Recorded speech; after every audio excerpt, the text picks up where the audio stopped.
For decades, Richmond, California has had a reputation for violence.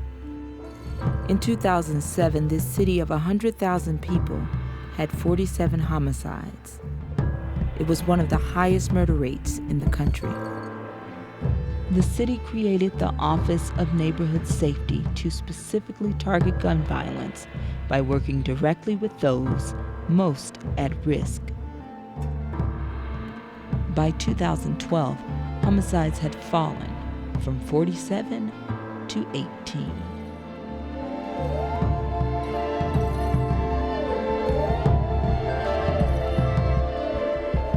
This is right there on around the corner of 37th and Wall. Pretty much a boundary between two neighborhoods that have had conflict with one another for a really long time.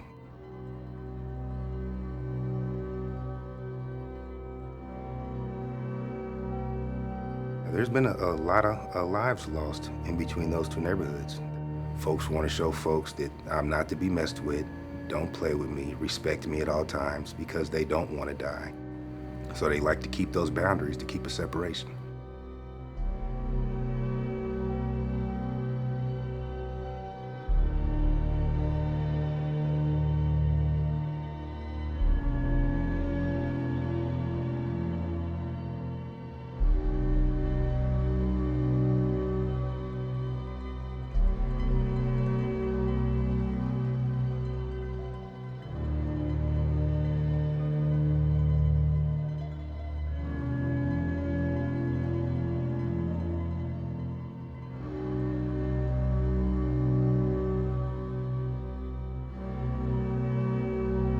Folks become soldiers without even wanting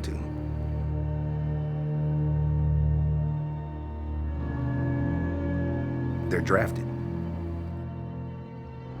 They don't get a choice.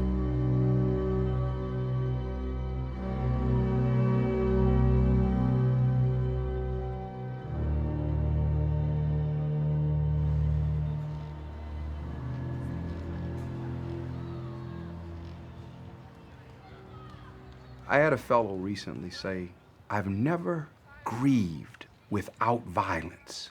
I've had several traumatic, violent experiences, and my grieving process has always included violence. I lost my youngest brother as a result of gun violence. I know what it's like to feel like the authorities don't have a clue. I know what it's like to hear close associates to the victim, my brother, say to me, we know what happened. We know who did it. Let's ride. I know what it's like to want to ride. And I know the courage, the internal courage, the self-fight that is required to say no.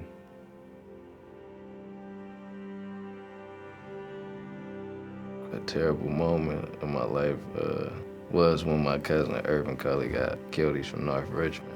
It made me basically almost step back, and get back into that life. If you want to call it, I was looking for answers. I wanted to, find out what happened. It was to the point that my mind was that whoever did this gotta pay. Oh, and that's, they got engaged with the people the ones we love, the ones we hate, the ones So when stuff happened and they hear a name, it's like, oh my God, that's such and such cousin, that's such and such.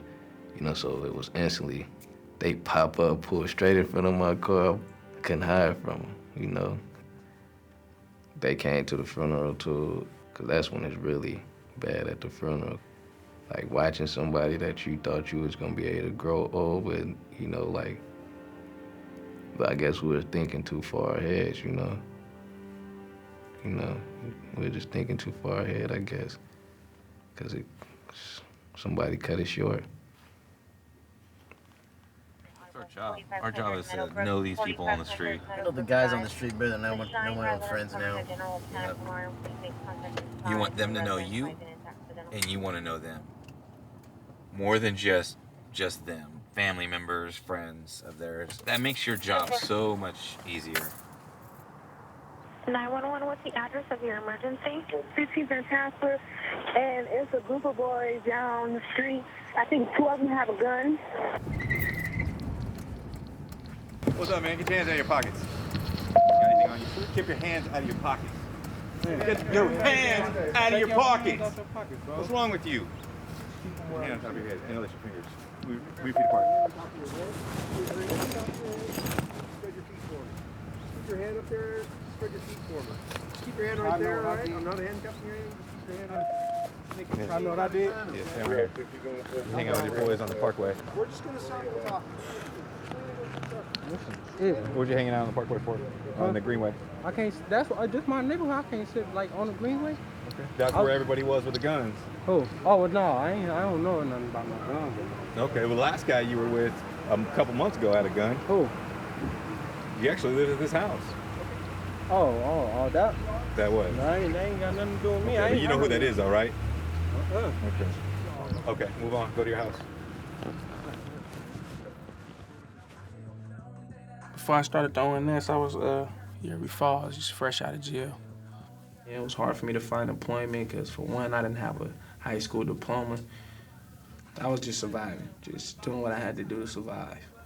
And then when they came along, it kind of like gave me a path. We're not begging cats to be a part of this program. You're a part of this because you want something for your life.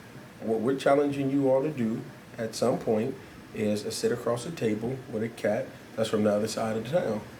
I was waiting for that to come through anyway. Cause we're gonna have to, at a time, build some type of relationship in a way. It ain't gotta be a kumbaya relationship, but I respect you, you respect me situation.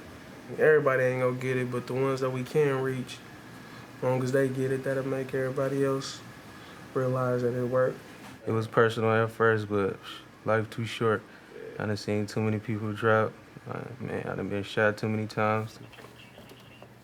It's just amazing that as you just continue to be with them. And this is a 4.5-year relationship with Eric. He goes to jail. If he comes home, no judgment, open arms. Welcome home. He gets shot. Go to the hospital, not what were you doing out there, it's are you all right? And we need to try to figure out some kind of way to where this doesn't happen to you again. Now, I mean, he's on his way to a 4-year university. What we'll do is try this on for size, first of all. You can just set that up there. Go under. There you go. You don't want to go on top because you'll rip the coat. You see it? Face me. We believe in buying our young man suits. I had driven out to this area of town to go pick this young person up, and he doesn't have his tie on because he doesn't know how to tie it. And so I reach over and begin tying his tie and showing him how to, make a double Windsor in his tie. And when I got the tie on and got him all ready, put his jacket on, make sure that, he was together. And I looked over at his mom. She was crying. She said, "My son looks so good in a suit. He's never worn a suit before. And the only time that I thought I would see my son in a suit would be in a casket." Tonight, police tell me they have few leads in the killing of the 20-year-old. They say the shooting was targeted, but they don't know why.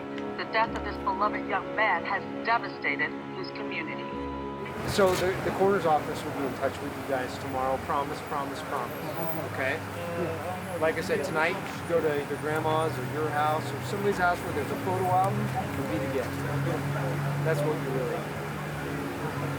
Does he married and have any children? Not married, no children.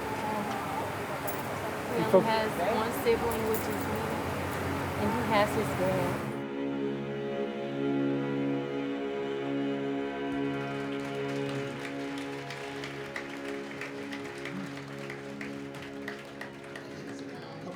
Lift those hands, I lift my hands in total. Folks are tired.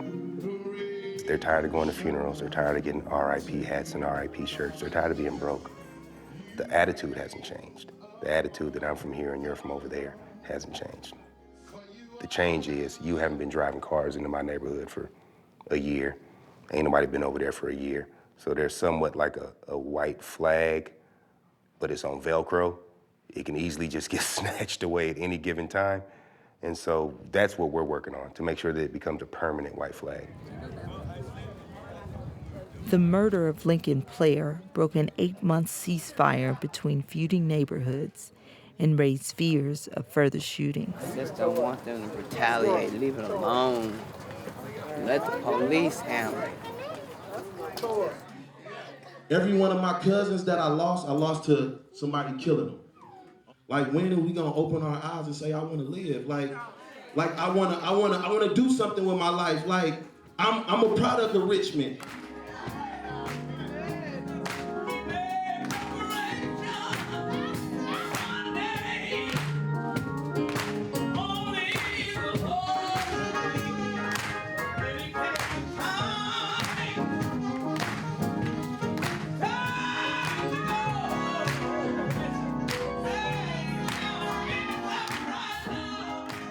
You want to talk about the significant drop in crime?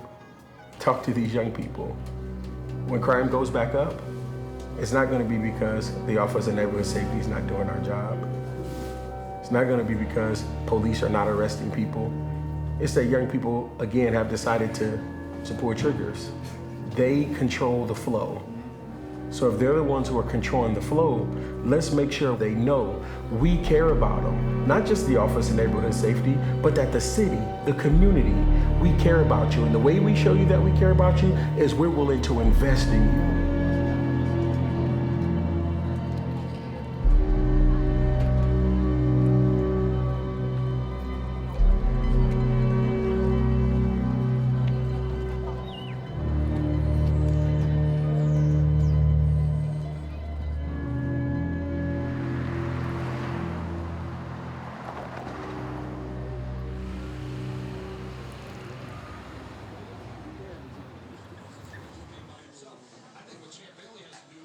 I ain't had a job since last year, April.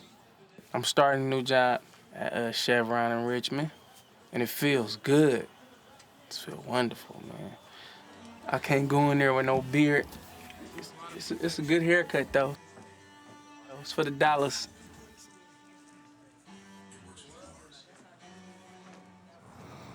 What's hard is being in them streets every night, trying to basically fool the police, and at the same time, hopefully nobody come get you, hopefully nobody come rob you. You know, that's hard right there.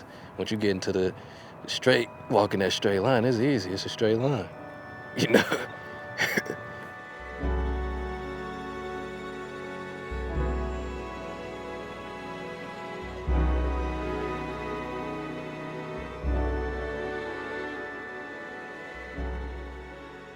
Are they going to identify you? No. What if they do?